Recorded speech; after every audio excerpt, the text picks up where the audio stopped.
From the Diary of Bill Lowy, Saturday, October 10th, 1964. A UH-1B troopship went down north of here due to tail rotor failure. Our gunships were dispatched at once. The crew from the downed ship were rescued with no incidents. The aircraft was recovered by an H-37 the same day. A ceremony was held here today by the Vietnamese high brass. Many silver and bronze stars were issued out to the 114th. It was a very impressive ceremony, but standing in the hot oven for 45 minutes at attention while they had their ceremony didn't impress me too much. A local supply sergeant was evacuated today to Saigon. No battle injury, however. He stuck a screwdriver in his eye. This entry starts by telling the story of another downed aircraft, less than a week from the first described, illustrating that at a moment's notice in Vietnam, you might always find yourself tasked with a search, rescue, and recovery mission. Quick deployment of nearby gunships ensured the safe rescue of the Huey's crew, while an H-37 Mojave helicopter successfully recovered the downed aircraft later the same day. This incident highlights the ever-present dangers of mechanical failure, which could be just as perilous as enemy attacks. The designers of the H-37 Mojave took lessons from the Korean War and attempted to meet the military's need for a true heavy-lift platform helicopter. At the time of its debut in 1953, it was the largest rotary-wing aircraft in operation outside of the Soviet Union. Capable of carrying over 20 combat troops, the aircraft's greatest strength laid in its ability to transport vehicles and cargo, utilizing its unique clamshell nose doors for easy loading and unloading. The Mojave was the first production helicopter to incorporate several innovative features, including 5 main rotor blades, a retractable landing gear, and auto-stabilization. Powered by 2 massive 18-cylinder piston engines, each weighing over a ton, the CH-37 had a power-to-weight ratio of about 0.89, which is quite low compared to modern helicopters. The empty weight of the aircraft was 20,800 pounds with a maximum takeoff weight of 31,000 pounds, giving it a useful load of just over 10,000 pounds, without factoring in fuel.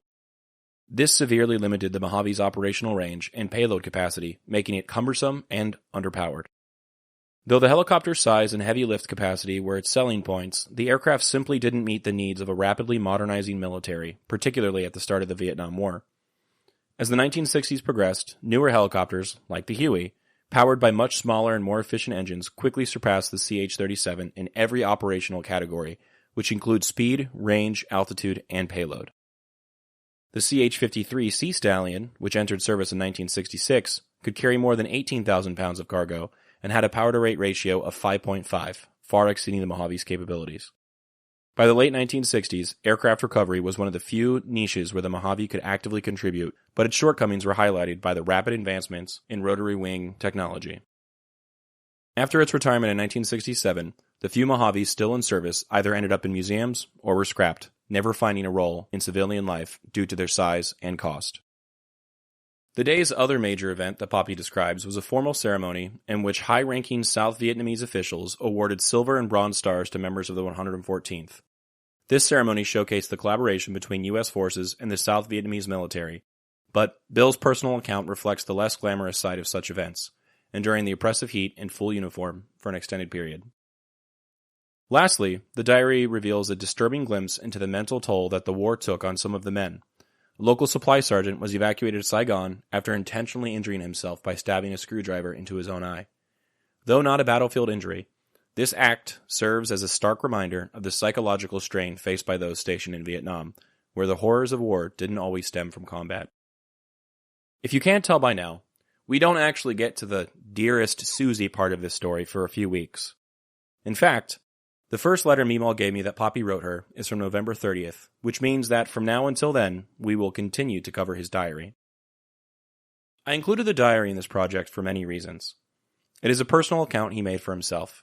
He is not trying to hide things from Meemaw to avoid worrying her like he does in some of the letters.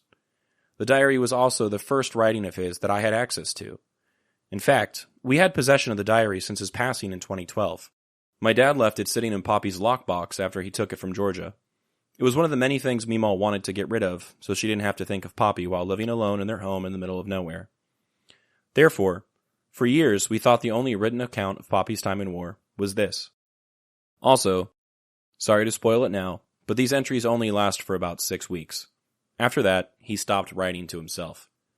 For a long while, the reason he stopped was a mystery. Once I read through the letters, though, the mystery seemed to be solved. I'll let you discover the answer on your own in a few months. When we'd ask him, Popi would tell us he started keeping the diary because he thought he would one day write a book about his experiences in Vietnam. In fact, years before his passing, he would talk to my mom about her helping him tell his story. But that never happened. Though he didn't get the chance to tell his story, I like to believe that the work that is being done on this project fulfills his dream to get his tale out there. The photo I chose for today depicts soldiers standing at attention during what appears to be some sort of ceremony. They could also be hosting a VIP. They are standing among many state flags of the U.S. I will explain what that is later.